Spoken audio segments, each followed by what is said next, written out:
Direct selling ইন্ডাস্ট্রিতে বেশিরভাগ মানুষ সাকসেস না হতে পারে কারণ আমি আপনাদের সঙ্গে আলোচনা করবো যেটা নিজের সিনিয়র আপলাইনকে সব সময় বাহানা দেখায় কি স্যার আমার কাছে তো সময় নেই যে আমি প্ল্যান করতে যাবো স্যার আমি ফলো আপ করবো।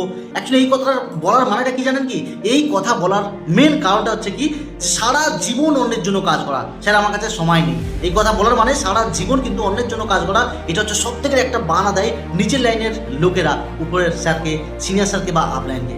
স্যার আমি তো অনেক প্ল্যান দিচ্ছি, অনেক লোককে বলেছি, লোক আমার কথা বিশ্বাস করছে না। অ্যাকচুয়ালি এই বাহানাটা নিজের আপলাইন সিনিয়র আপলাইনকে বলার মেন কারণটা কি, মেন কারণটা হচ্ছে কি নিজের স্বপ্ন পূরণ না করা, নিজের স্বপ্ন পূরণ করার জন্য নিজের যে এক্সাইটমেন্ট, নিজের যে আনন্দ সেটা না হওয়া। এই জন্য নিজের আপলাইন বা সিনিয়র আপলাইনকে এই একটা বাহানা সব থেকে গুরুত্বপূর্ণ বেশিরভাগ মানুষ দেয়। আরও একটা বাহানা নিজের আপলাইন সিনিয়র আপলাইনকে যে বেশিরভাগ আজকে প্রসপেক্ট দেয় যারা ফেলিওর, কি স্যার এই সিস্টেমে তো প্রোডাক্ট বা সার্ভিস সেল করতে হয় বা লোককে বোঝাতে হয়, সেটা তো স্যার আমি পারছি না, বা আমি অনেক লোককে বলেছি আমি তো করতে পারছি না, বা আমার কাছে লোকটা নিচ্ছে না।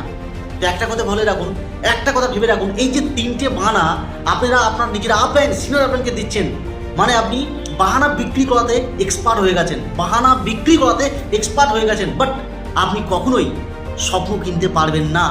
তো আপনাকে স্বপ্ন কিনতে হবে, স্বপ্ন কিনতে হবে, বাহানা দেখানো এক্সপার্ট হলে হবে না, আপনাকে স্বপ্ন কেনাতে এক্সপার্ট হতে হবে। সেই স্বপ্নগুলো কী করে কিনবেন, স্বপ্ন পূরণ করবেন কী করে, সেটা আপনি নিজের আপলাইন সিনিয়র আপলাইনের থেকে জানুন, শিখুন, কাজ করে এগিয়ে যান। আপনিও কিন্তু এই ডাইরেক্ট সেলিং ইন্ডাস্ট্রিতে নিজের স্বপ্ন পূরণ করতে পারবেন। এটাই হলো বাস্তব সত্য।